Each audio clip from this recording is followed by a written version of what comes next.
Right, welcome to the part 2 of common resume mistakes. So your resume or CV may have some mistakes, and here are some of the common ones. So if you fix them, you'll actually increase your chances of landing your next job interview. So in this video, I'll be discussing the next 7 of the common mistakes many people make on their resumes, and also show you how to fix these with thorough solutions, and give you some tips on how to prepare your resume and CV in between.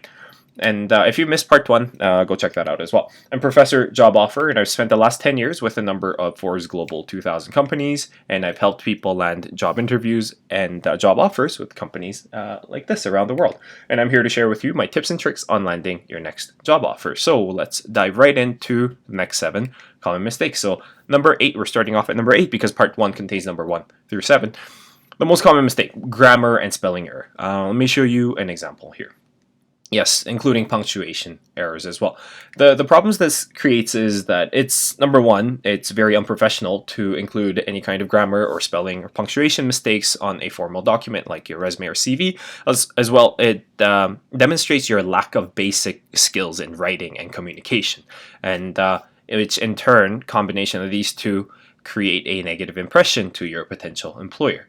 So the solution here, you want to proofread it, of course, and you want to fix your grammar and spelling mistakes. You can do this 2 ways. You can do it yourself, and the better way to do this if you're going to proofread it and fix it yourself is to print it out and go over it with a highlighter and then go back and fix it. Or you can always ask your friends and colleagues to take a look at your resume and point out any of the grammar and spelling mistakes. And number 9, the contact information. What about the contact information? Well, they could go wrong in a few different ways. You may actually have the wrong contact information because of a typo, perhaps, or you may be missing your contact information in the header itself of the resume, or your contact information may be outdated. Maybe you've changed phone numbers in between, or you have another professional email address that you've updated to. So a solution here, of course, very simple. You just want in your contact information, you need your legal name, you need a professional email address and a phone number, and a little asterisk there with a voicemail. Don't set up your voicemail in like a foolish, weird way, because if your employer is trying to reach you and if it goes to your voicemail and you have it set up in a very immature way, that does not create a very good impression either. So if you're wondering how to create your header section with your contact information like this, I have a video on a clean cut resume header with samples and fonts, so you can go refer to that to vamp up your contact information section. And number 10, including references. This is not really it's not really needed, so it's unnecessary on your resume or CV, and it actually also takes up quite a bit of space. Even if you were to include 2 to 3 references, that's going to easily eat up 7 to 10 lines of your precious space on your resume. And if the employer is interested, you can always provide this at a much later date, once the hiring process has proceeded. So solution here, if you happen to have a reference section on your resume, remove it, and if you want to, you can add a note to say references are available upon request, but don't go out of your way to add couple names and their positions and contact information, which takes up a lot of space, which you can use to highlight your skills, expertise, and experiences on your resume. And number 11, this is becoming more of a common error, more common mistake on your resumes because of so much resources out there, the design error. What do I mean by this? I mean those fancy and flashy resumes that are also colorful, and most importantly, they're so space inefficient. And we call them the infographic or the visual resumes. You see some samples on the bottom right there, but I'll show you some examples to demonstrate what I mean. These, yeah, they may look very fancy, but you can tell right off the bat that you can't fit that many words on there. You can't really fit that many words to highlight your skills, experiences, and knowledge there, because they're just it really draws attention from all the writing and what you've achieved. But our eyes are just generally drawn towards the colors here. Little disclaimer about the design resumes, of the infographic resumes. These are sometimes praised in the graphic design or artistic field if you are going to be applying in that area, or if you happen to be a designer or an artist. But for over 95% of you who are not going to be associated in this field, you're not going to need it. So stay away from the infographic and the visual resumes. I know they look fancy, they look very cool, nice, but it's just not going to be appropriate given what your needs are. So number 12, the missing sections on your resume. You might be wondering, well, what kind of sections do I need on my resume and how many sections do you have? Well, if you look online, you'll be able to find some resources that tell you need all these kinds of sections on your resume, but it's actually not necessarily true. I just recommend the header plus these 5 sections on there. And in addition to making sure you have all those sections, they need to be in a correct order. You don't want to put your header in the middle of the resume, of course.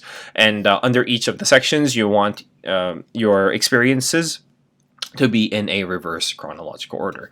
And I do have a video that thoroughly explains what I mean by that, and the resume section is explained with different samples. So feel free to go take a look at that to vamp up your resume and to make any updates as necessary. And 13, a mistake, the salary expectations. Well, this is actually discussed much later in the hiring process once you've received an offer, once you're very close to it. But this actually also wastes a lot of space. By putting your salary expectations, you're consuming about 3 to 4 lines on your resume, which is very precious space that you could be using for something else. So the solution here is, of course, you remove the salary expectations or salary requirements if you happen to have this on your resume currently, and instead you remove that space and you utilize that space to demonstrate what you're worth and how you're worth more by highlighting your skills, experiences, knowledge, and competencies, right? Instead of saying, oh, I want this much money, you say, I have these skills, experiences, and knowledge, so I'm probably worth a little bit more. And a little note about the salary expectations. Funny thing, the employer could actually offer more than what you expect if they don't exactly know what you're expecting. So you could be expecting maybe like $100,000 in your salary, but the employer could be ready to pay 120, and they would not know that you're expecting only 100 if you don't put that on your resume. So that's a little side note there. Number 14, that brings us to the final common mistake I'll be discussing in part 2. Let me give you a picture hint. So you see some words there are underlined in red, and some of you may have guessed it. Yes, these are the resume buzzwords and cliches.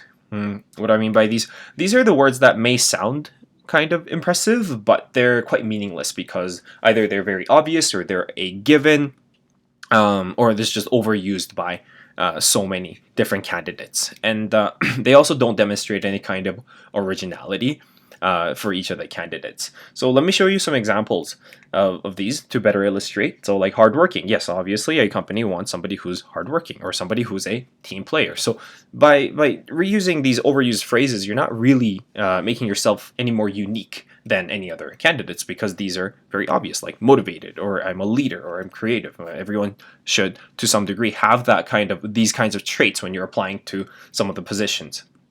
Right, so solution here, instead of using these cliches and buzzwords, you want to use relevant action verbs. Yes, you may have heard of resume action verbs over the years, and there's a list of so many of them. And I actually have compiled a list of like 350 of them, and feel free to go download that. It's in my Google Drive. I'm going to include the link in the description. So anyhow, so in this video, I discussed 7 of the common mistakes many people make on their resume, including the grammar, spelling errors, their missing contact information, including references or design errors, and missing the necessary sections on your resume, as well as the salary expectations and buzzwords and cliches. And I also discuss how to fix each of these if you happen to have them currently. And also shared with you some tips on how to prepare your resume and CV throughout the video. And well, I'm Professor Job Offer, and I'm here to help you land your next job. So thanks for watching.